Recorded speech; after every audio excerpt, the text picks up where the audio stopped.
Okay, we're recording now. Here we go. All right, so Roman numeral 2 is on the curriculum is Shabbat, and the first part of Shabbat is Zachor, all of the positive mitzvot of Shabbat.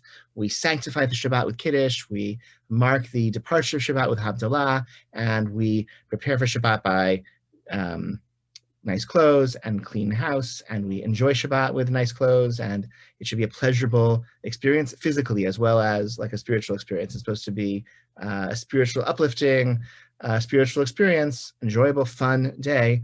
The spiritual experience is fueled by, is made possible by something that is enjoyable and fun. Okay, that's Zachor. That's the positive mitzvot of Shabbat. That's the first part of our Shabbat, Roman numeral 2.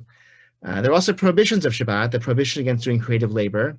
And the way I experience it and the way I teach it is that the prohibitions against labor on Shabbat are what carve out the time in which to do all the positive things. You want to achieve something positive in your personal relationship with God, in your relationship with your family, with your spouse, with your siblings, with your friends, with your community, all of that, with yourself, just sitting and reading or taking a walk and meditating, whatever you want to do, all of eating a nice food, all of those positive things about Shabbat, the spiritual experience you're trying to create, the things you're trying to attain for yourself, that's all possible through carving out a time in which to do it. And the way we carve out that time is through the prohibitions against labor on Shabbat. So I'm going to speak fast initially because I think we discussed this already, but just to give some context. So these prohibited labors of Shabbat, there are 39 main categories of labor. This is found in rabbinic literature, derived from the Torah. The Torah's account of the construction of the tabernacle in the desert. So the Torah says, don't build the tabernacle in all these ways and worship God there in the desert, but don't do so on Shabbat. And so the rabbis understood it must be all the things that entailed in building the tabernacle are those things that we don't do on Shabbat. So Shabbat is like a sanctuary in time. Okay, it's a time apart that's sacred, just as the sanctuary, the Mikdash, the temple in Jerusalem, or the Mishkan in the desert was a sacred space. We have this sacred time. It's constructed in the same way by refraining from those 39 categories of labor. I believe last time we went through those 39 categories of labor, and so I'm going to list them. So I'm not going to list them now because I think we went over them already. I would say it's important to, I was looking at it, yeah, it's important to, another,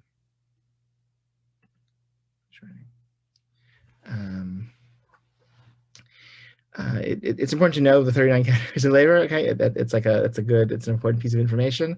I don't think I'm going to go through each of the 39 right now and in all of its details. I am going to speak about some like common aspects to all of them, and then we're going to talk about cooking and heating warm food in great detail. That's one among the more complicated ones. Okay, so the 39 categories of labor, these are understood to be Torah prohibitions. The Torah prohibition doesn't mean you can open the Torah and find it written explicitly. It means that when the rabbis were figuring out and determining what the Torah means, they felt this is what the Torah means. And so if you violate this prohibition, that's like a Torah violation with all the punishments and consequences of a Torah violation. And the consequence is true, right? The flip side is also true. The converse is true. If you do a mitzvah, okay, that's from the Torah. You get all the, the credit of doing a mitzvah from the Torah. So that doesn't mean that it's explicitly in the Torah. If you walk up to a man in the street and say, "Here's a Torah, tell me what the mitzvah are," you can't do that, right? It's not so simple to figure out what the mitzvah are. But we don't have to. We're not a man. We don't have to ask a man in the street. We can ask our sages and our tradition, what does the Torah mean? So when the rabbis determine what the Torah means, that law has the status of a biblical law. A mitzvah d'oraita is the way the rabbis phrased it. And that's like a very important, it's a very powerful force in our Jewish legal system. So the 39 categories of labor, those are biblical prohibitions, even though they're not explicit in the Torah. And they're also derivatives of those 39 categories of labor. Those are also biblical prohibitions, even though they're also not written in the Torah. So threshing is one of the 39 categories. Threshing is, anyone ever threshed? No. Yeah, I'm not surprised. Okay, it's very rare that anybody threshes now. But threshing is removing something from what you do. You take when you harvest grain. So I've been told you cut the stalks. Okay, that's the first step. That's of the harvesting. That's called kotzer in Hebrew. That's a malacha. That's a prohibited labor. Then you put into a big heap. It's a pile. That's another prohibited form of labor. Then threshing is when you, in the olden days, they would take an animal that would stomp on it, and I guess now they kind of grind it up in some mechanical way, and that separates the wheat from the stalks, right? The kernels that we eat from the stalks that they grow on. So that's threshing. That's a biblical prohibition on Shabbat. Not necessarily so relevant, but anytime you remove something from the context in which it grew, that's considered threshing. And that's actually a little bit more common. So milking an animal would be threshing, right? Because the milk grows in the udder, and you're taking it from the udder. So I don't know if you ever milked a cow, maybe also not. So maybe it's not, that one's not so relevant either. But even something like pulling out a hair from your head, maybe that's threshing. It's like you're removing it from where it grew, or maybe that's like kotzer. It's like harvesting. You're cutting something off from where it's growing. So cutting off, so you can't cut your hair on Shabbat. What about maybe, and maybe even certain types of combs, or not maybe, in fact, certain types of combs are problematic if they're going to pull hairs out of your head. If it's very fine toothed, or if it's a brush with the type of bristles that'll pull out hair, that's going to be a biblical violation of either kotzer, I think kotzer, right? Because it's like just like cutting wheat. Oh, another threshing one I just thought of. It's a good one. It's a good one. Oh yeah, squeezing juice from a lemon. Okay, that is, you're taking the juice is in the lemon. It's like part of the. I believe this is threshing, right? You're removing the juice from the place where it grew. So it's a very different act than threshing, but squeezing a little lemon onto your whatever, into your Diet Coke, okay, that could be a biblical violation of threshing. So it's important to know, right, all of these 39 categories and all of the derivations that are also biblical. There are also rabbinic rules. These are called mitzvot d'Rabbanan, rabbinic legislation or rabbinic extensions of biblical rules, which are not, the rabbis don't claim to be in the Torah, but the rabbis felt they had the power to legislate as well. And they didn't just interpret, they also legislated, and they did so to make extensions, like fences around the Torah. Let's prohibit X so that you don't come to do Y. So they said, for example, don't climb a tree lest you break off a branch. Breaking a branch, that's the same act as harvesting, right? You're cutting something off from where it's growing, so you can't climb a tree. If you climb a tree, you might break off a branch. You can't ride an animal. If you ride an animal, you might break off a branch of a tree to use to hit your animal, like a donkey, to make it go. So that was another right. It's a piece of rabbinic legislation. So there are extensions of extensions made beyond what is a biblical prohibition. That there's no direct connection to the Torah, but it's to protect the Torah. Okay, and this is also what one finds in the Talmud. Okay, in the Talmud we find, what does the Torah actually mean when it says observe Shabbat, don't do malacha, don't do creative labor on Shabbat? What does that mean? So the rabbis tell us this is what the Torah means, and they also, and here's what we tell you in addition. In addition, we have other prohibitions that we're gonna add. Okay, so let's come now to cooking, which is one of the more significant prohibitions. Significant because we do cook, and we're meant to have like warm food on Shabbat. It's like part of the point is that Shabbat should be, again, a pleasant experience, a good experience. So you're not supposed to sit around the dark. You're not supposed to eat just cold food, unless you want cold food. So you should have warm food if that's what you want. So how do you do that? So one of the prohibited forms of labor is, you're moving around on my screen. One of the prohibited forms of, before I continue, any questions on what I said so far? Let me just pause. I've been speaking very fast. Any questions or comments or anything unclear? You can use the chat, or you can just unmute yourself. It's a small group. You're welcome to unmute yourself and say something. Yeah? I have a question. Please. Did you say that both Shabbat and the tabernacle are built by avoiding the 39 categories of work? No. Or maybe I did say that. If I did it, it's wrong. The the Torah said, when the Torah commands us to build the tabernacle in the book of Exodus, it interrupts the description of building the tabernacle with a command, but you have to keep my Shabbat. You have to observe Shabbat as well. And so the rabbis understood that all the things that they had to do to build the tabernacle, that's what we don't do on Shabbat. And actually, one of the things the Talmud will do is for each of the 39 categories, they'll say, this is how they did that thing in the context of building the tabernacle. So that's another connection, right? So hello, Nissen. Hello. So one of the forbidden categories of labor is cooking. It's actually the pinnacle of that whole list of prohibited labors that are connected to food, right? And it's interesting, I feel like, I can't remember if I said this to you before. The malach, there are different theories. I had a friend who once researched this. I wish I had. I wonder if I could ask him if he still has a copy of this research. He compared the theory of labor that one finds in Adam Smith and that you find in Karl Marx and their understanding of what, like, their definition of what labor is and how the rabbis understood labor. It seems the rabbis understand labor as the task needed to, like, provide for basic human needs.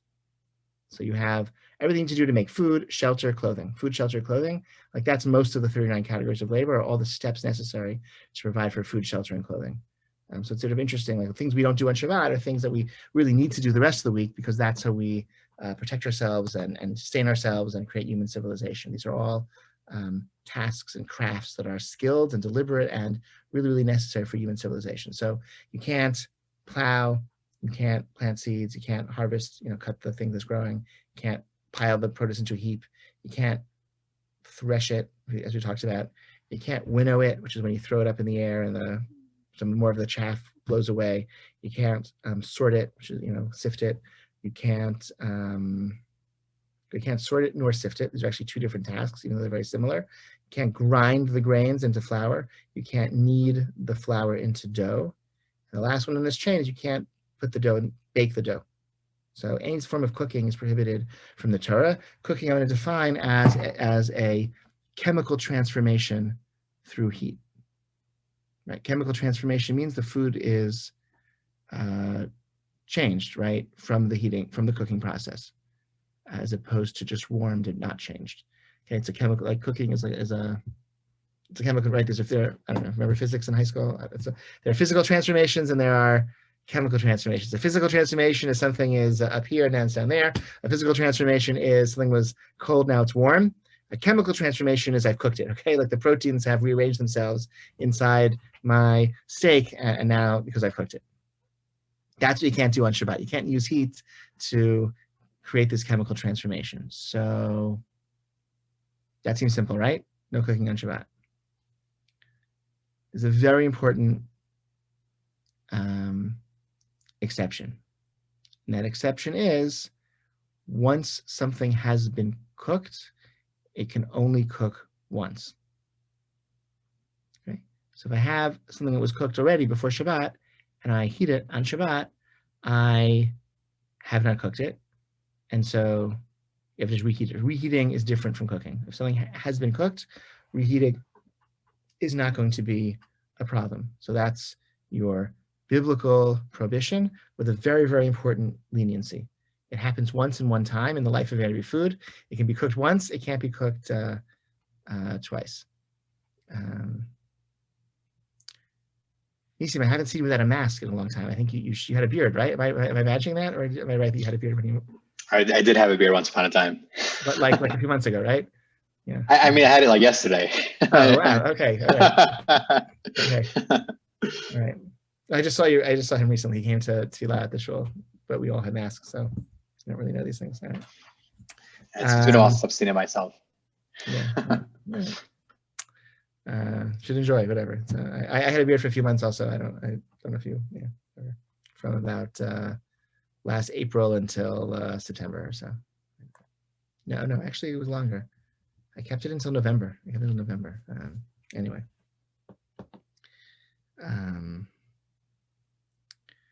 Where was I? That's cooking. Okay. So However, if something is not fully cooked, you can't heat it, because if you heat it, it could cook more. Then it could cook, right? So if the application of heat will make it better and tastier, then that's prohibited. That's this malacha, this prohibited labor of cooking. Questions, comments so far? Yes, Miriam, go for it. Yeah, sorry. If you burn it in the reheating process, have you cooked it? If you've burned it, I would say no. Burning, no. Like, meaning it's fully cooked and now I'm reheating it. So, and in that reheating process, it burns. I would say no, because that is a chemical transformation, but it's one that detracts. So that's not going to be prohibited, right? It's also Okay. an unintended consequence that makes the thing worse than what it was before. If you want it burned, if it's like a roasted nuts, and so now it's extra roasted nuts, which is how I like them, that would probably be a problem. Okay, so like if somehow I could toast bread without like activating the toaster. Yeah, no, because which you could, like, if you had a toaster that was on all of Shabbat, right? You could just put the toast in. No, I think that's a problem, because that is a chemical transformation of the bread that makes it tastier, right? Okay, so you can't toast the bread even though it's been cooked, because does that mean the bread can go through a second cooking process? Yeah, okay, maybe I'm wrong. I would say it's not a second cooking process. It's that it seems that you want this bread to be toasted, which is a secondary process that makes it tastier for you. So maybe it's not reheating then, what I'm doing to the bread. It's not reheating. You can reheat bread. You can reheat bread. You just can't, right? Like, we take challah out of the freezer on Shabbat and heat it on a warming tray, and that's fine because it was baked before. Now I'm just heating it up again. Toasting seems a little different, because you're desiring a specific transformation of the bread that is like a chemical transformation that makes it more desirable and tasty. So I think that would be the difference. You can reheat, but you just can't toast. Listen. Would that be like a crouton, for example, like taking it past the point, it's like now something else, and like that's cooking it a second way? Yeah, or even toast, like they call it, like, right, bread or and toast, like right? different things. I don't know. Like, ask my 3-year-old, do you want, like, do you want bread or do you want toast? And he'll say, I want toast, or he'll say, I want bread. But they're different things, right? With bread, you want it kind of gooey and soft, right, and the freshness. And toast, you want it crunchy, and it's a different thing. So I could be wrong about this, but that's my understanding. That's the biblical. That's okay. Any other? There's an exception, though, to this exception. This exception, I say, that you can't only cook things once. That's only true for solids. It's not true for liquids. Liquids, we feel they can be cooked more than once. So reheating a soup, we're concerned that might also be cooking. I'm not going to get into now why that is, but that is our assumption. So with this great leniency, you can only cook something once, but it doesn't apply to liquids. So it doesn't seem there's a way to reheat liquids on Shabbat.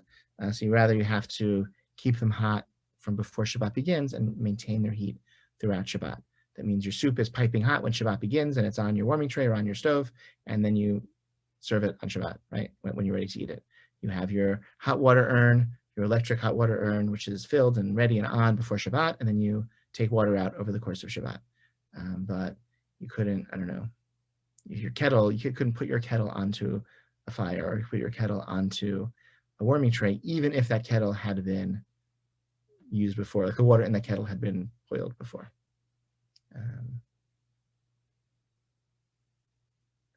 And for that reason, you can't, if your soup is on a warming tray or on a stovetop, you can't serve it with a ladle, let's say, while it's on that heating element, because the putting the ladle in and serving it is also stirring up the soup. And the understanding is stirring up something that's on the heat facilitates it cooking faster. And so we remove the soup from off the heating element, and then we put the ladle in, and then we serve.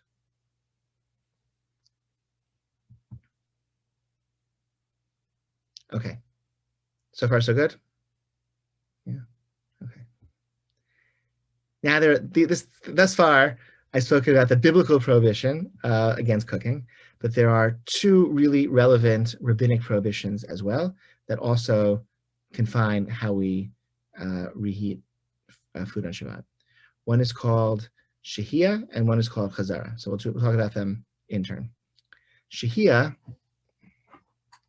I'm going to while I'm talking to you, I'm gonna make myself a little coffee. Okay, hold on. Shahia is a restriction on how we leave foods on the heat as Shabbat begins. Okay, so all of the malachot, all of the prohibited activities on Shabbat, it's only prohibited if we do them on Shabbat. But if we set them up so that they happen before Shabbat, that's fine. So that means that I can't ignite a fire on Shabbat, but I can have fire lit before Shabbat that I use on Shabbat. I can't turn on a light on Shabbat, but I can have lights on in my home that remain lit when Shabbat begins. I can't cook on Shabbat, but I should be able to leave something on the stove that cooks on Shabbat, even though I set it up before Shabbat. That seems to be fine. That should be fine, except the rabbis were concerned that if you had your pot of whatever, your dinner, let's call it dinner, on the fire, and Shabbat begins, and the guests arrive, and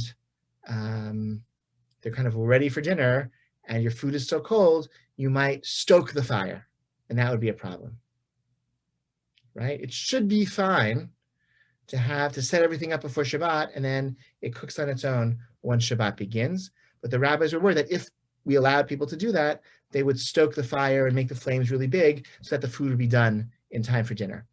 I've been in that situation, not on Shabbat, thankfully, but on non-Shabbat, where we had guests in our home and we had a big pot of frozen soup, and we were desperate to have the soup melted and heated in time to serve our guests, and it was incredibly stressful. I was in the dining room and my wife was in the kitchen hacking away at the frozen soup that was like on our stovetop. So you don't want to be in that situation on Shabbat, because on Shabbat that would be you'd be tempted to violate Shabbat in a severe way through stoking the flames and raising the flames. So the rabbis said there's a prohibition called Shia. You're not allowed to do that. You can't leave something on the fire as Shabbat begins, lest you stoke the flames, unless one of three conditions pertain. And these are they. Condition one is the food is fully cooked or mostly cooked when Shabbat begins. If it's mostly cooked when Shabbat begins, I'm not going to be tempted to stoke the fire to make it ready. So if something is already cooked up, again, like that's like something is fully cooked, I can have it on the stove or on a warming tray, whatever, as Shabbat begins, because what's the temptation? It's ready. Whenever the guests will come, whenever I want to eat, I'll just eat. Option two is in the Talmud's phrase, I rake away the coals and embers from my oven. In the modern context, that means I cover the knobs, or I cover the flame. And in this way, I'll be reminded that it's Shabbat. I'll be reminded there's a barrier between myself and stoking the flames, and I'm not going to do that. So that could be a blech, a piece of metal that goes over the stovetop. It could be some sort of way that like a bent piece of metal that covers the knobs of my stove. Other ways of doing this, something that is going to, or can be a warming tray which has no knobs at all. Anything that's going to remind me it's Shabbat that I can't push the button or turn the knob or stoke the fire to make it cook faster. So either it's fully cooked, or there is no way to adjust the flames because I've created some system to remind myself that it's Shabbat, and there's an extra barrier against raising the fire, stoking the flames, turning on the heat, or whatever it might be. The third leniency, the third option in which this rabbinic prohibition would not pertain is if it's so obvious that the food is not going to be ready in time for dinner, then it's for tomorrow's lunch, and then it's okay. So if I throw a big chunk of raw meat into my pot right before Shabbat begins, I could stoke all I want. It's not going to be ready for dinner. Okay? I have a big chunk of raw meat in the pot. What do we call that? We call that lunch for 12 hours from now. So I'm not going to be tempted to stoke the fire because this is not for my dinner.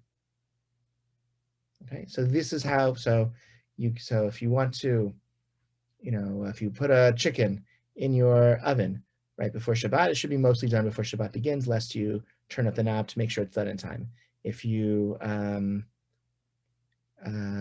have a soup simmering on your stovetop as Shabbat begins, it should either be fully done when Shabbat begins, or I should put it on a blech, because that'll remind me, it's Shabbat. Even if I'm tempted because of my guests, I can't turn up the fire. It'll be done when it's done, and I can't. Or throw in a raw chicken into the soup pot right as Shabbat begins. That's not dinner, that's lunch. And I'm not going to be tempted.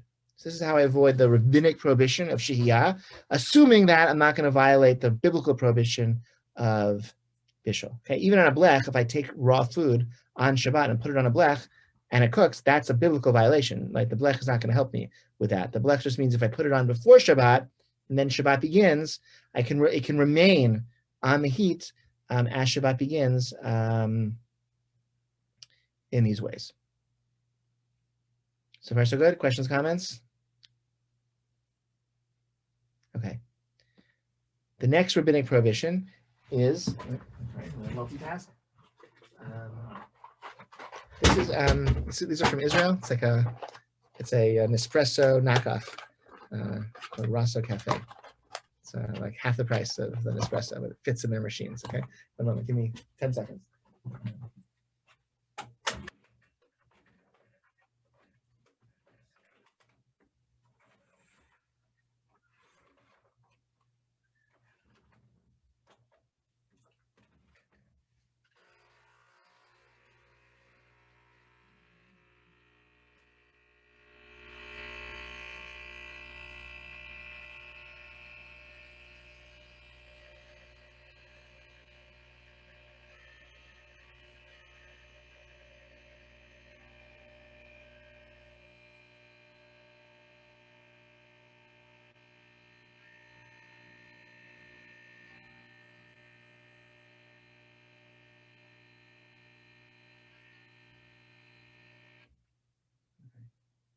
All right, thank you for your patience. Apologize for that. Well, I promise that if we're able to have this class in person, I'll make you all some coffee if you want, okay? But I guess getting a little thirsty. Okay, l'chaim. All right, that's better. Okay. The next rabbinic prohibition is called Hazara, which is a prohibition against returning something to the heat after it's been removed. This seems to be a problem of mechzik mevashel in the Talmud's language. It looks like you're cooking. You don't want to do things that give the wrong impression. And it looks as though you're cooking if one returns something to the heat after it's been removed. So what does that look like? That means that if you take your soup pot off the burner blech warming tray to serve your guest soup, you can't put it back on the heat unless you maintain kind of a continuity. Like you bring it, you put it down, you never put it down the table. If you put it down the table, you have your hand on it. Or maybe you remove your hand from it, but your intention is as soon as I'm done serving, I'm going to put it back on the heating, whatever, the fire, okay, of some kind. But if it's like off and I'm like, it's like sitting on the table and my intention was not to return it, I can't, oh my gosh, let me put that back on the warming tray because maybe someone's going to want seconds of soup and it won't be right, it won't be hot, okay? Can't do that. Same, you need to take a tea kettle to serve tea. You don't put it down on the table, serve your tea, and then put it back on wherever it was staying warm. This also means you can't take something out of your fridge on Shabbat afternoon to heat for your lunch. You can't take a cold piece of meat from the refrigerator. It's dry, right? It's fully cooked. There's no biblical prohibition of cooking, but to take something cold out of your fridge and to put it onto a blech or to put it into your oven on Shabbat day, that's a problem. You could leave it in your oven when Shabbat begins. That's the prohibition of shehiyah that we talked about before. Okay, you can avoid bishul if it's right. If you can avoid, if you're not cooking it on Shabbat, you can avoid shehiyah if it's already cooked when Shabbat begins, or if you cover the knobs, whatever it might be. But to take it out of the fridge once Shabbat's already begun, that would be a violation of Hazara. Okay, that's a violation of the terms under which something can be returned to the heat once it's been removed. So even though those other prohibitions wouldn't pertain, this one could pertain if you take something out of the fridge on Shabbat and put it in your oven or on your blech like that. And this is actually there's a lot of people are often lax about this prohibition. There's one very important exception, however, and that would be putting something not into the oven or onto a blech, but onto a warming tray. And a warming tray, we know a warming tray, like an electric plata, like it's a piece of metal with no knobs. It's not used for cooking. It's just used for warming. And because it's never used for cooking, it's not really designed to be used for cooking. It would be very inefficient and perhaps impossible to use it for cooking. There's no concern that it will look as though you're cooking if you take a something cold from your refrigerator on Shabbat day and put it on an electric warming tray. So if something is dry and not liquid and fully cooked, it can be taken from the fridge on Shabbat day and placed on a warming tray. Or if a warming drawer, if you have a really fancy house with a warming drawer, that could also work. But not in your oven or on a blech, just on a warming tray. Would that leniency apply? Questions about this? Questions, comments? When I say warming tray, you know what I'm talking about? You've seen them? I can show you links. Okay. If you get one, you can get one like specially designed for Shabbat. Okay, that helps. And the ones that are specially designed for Shabbat are not used for cooking, and they have no knobs. You can't adjust the flame. You can't adjust the heat. That's what makes it better for Shabbat. And some of them even have safety inspections, which is good. One common thing people make cholent. That's like a nice. In fact, many Jewish cultures have some version of cholent, some sort of stew that is left to cook over the course of the day. You set it all up on Friday and you have it for your lunch on Shabbat, and that's the way that works. Crock pots make it really easy to do this. In the olden days, they didn't do crock pots; they just did it in ovens. They would, if they have a really big oven they use for baking bread in the center of town, everyone shared an oven, and they would all bring their little pots of cholent, and they would leave them in the oven, I guess on Friday, and then they would collect them on Shabbat morning after prayers were over at the shul, and they'd go home with their own little pot that had cooked overnight in this giant oven. So that's kind of cool. If a crock pot, it's a lot easier. Throw ingredients in. Really, you can't go wrong. Whatever you put into a crock pot, if it's food, will be delicious, 15 hours later. Really doesn't matter what you put in. Just experiment.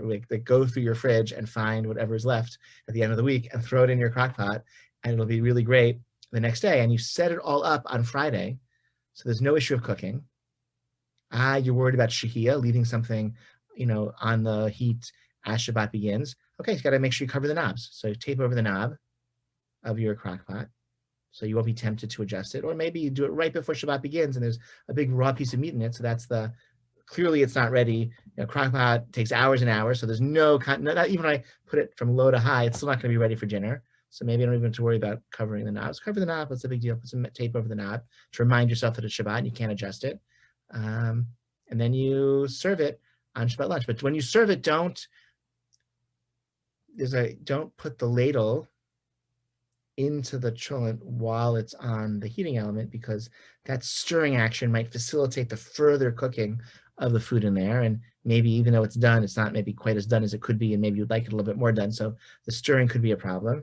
And if you remove it from the heating element to serve to people, you can't put it back in the heating element unless you maintain that continuity of I keep my hand on it, or I don't put it down completely, or my intention is as soon as I'm done serving, I'm gonna put it right back in the heating element so I can serve somebody else 1 second, or somebody comes by later, second seating I can have for them as well.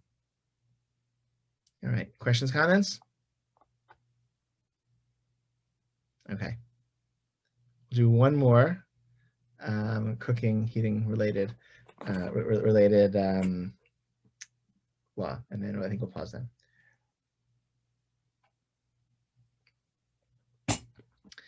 Making say coffee and tea. So my coffee maker has a timer. I set it up on Friday, and Shabbos morning it turns on and it makes me a cup of coffee. Right? I did nothing. Everything I've done is on Friday. The timer does everything. Operates no different than putting a light on a timer. I put my coffee maker on a timer. The thing the timer activates is forbidden to do on Shabbat, but the timer's doing it. I'm not doing it. So no different than a light. Not everyone agrees, but I believe this is halakhically valid. And I don't think you shouldn't put your television on a timer, but I think it's okay to put a coffee maker on a timer, right? You have to exercise judgment. Is the thing you're using the timer to do something that enhances Shabbat or detracts from it? And I think coffee is good. Tea is interesting. Putting the tea in hot water could be considered cooking the tea leaves. And that's a concern that some halachic scholars have had over the generations, that making tea involves cooking the tea leaves.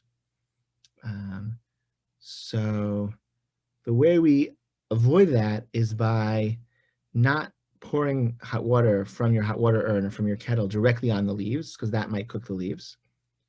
Instead, put the water into a cup and pour, and then put the tea leaves into that cup. So it's a secondary vessel. There's an understanding in the Talmud that cooking can only take place in a primary vessel, the vessel that's on the fire, that's on the heat. And so once the kettle that's on the fire or the electric urn that has the heating element inside it, that water is potent enough to cook. But if I put that water into a mug, then all that energy of the heat is being absorbed by the mug. It's focusing on heating up the mug. And so it's not going to have the same ability to cook up the tea or anything else that's inside it. And that's a general rule in the laws of Shabbat. Things can't cook in a secondary vessel, even if it's still, is warm to the touch. It's just doesn't have the same potency because it's focused on diluted by heating up the vessel, the cup or the pot or whatever it's in. There's a concern that maybe that's a general Shabbat rule. There's a concern maybe that rule isn't true with things like tea, which seem to cook really, really easily. So some people will create an essence of tea, like a tea concentrate before Shabbat. Like they'll put 10 tea bags in a teapot with like a little bit of water, so it's like super strong tea, and they'll dilute that with hot water over the course of Shabbat. That's one very endorsed method. Another method, which is very common in our community, is to use a tertiary, a third-degree vessel for making tea, because maybe there are some substances which cook very quickly and in a secondary vessel will cook, but in a third-degree vessel from the heat, nothing cooks in that. Rav Moshe Feinstein, so very well-regarded American rabbi who died in the 1980s, he felt this was his innovation. So how would you do that? From your hot water urn, put your hot water in a teapot, and from the teapot, pour it into a mug. That mug is now a third-degree vessel, and put the tea bag in the mug. Or from the urn into a cup, and from the cup into another cup. Okay, that's what we do in our home. So when I serve tea to our guests, once upon a time when we had guests, I would I'd put the tea bag, a fancy box of tea bags, which I give to the table. And anyone who wants tea, pick your tea bag. And then I collect water in a teapot from my electric urn, and I pour that into our little fancy teacups, and I bring the teacups to the guests, and they put their tea bags into their third-degree water containing vessels containing third-degree water. Questions, comments?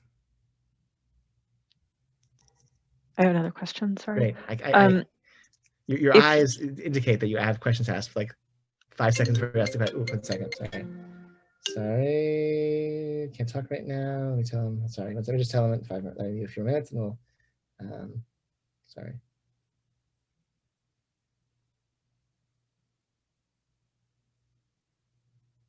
Okay, sorry about that. Yes, what's your question?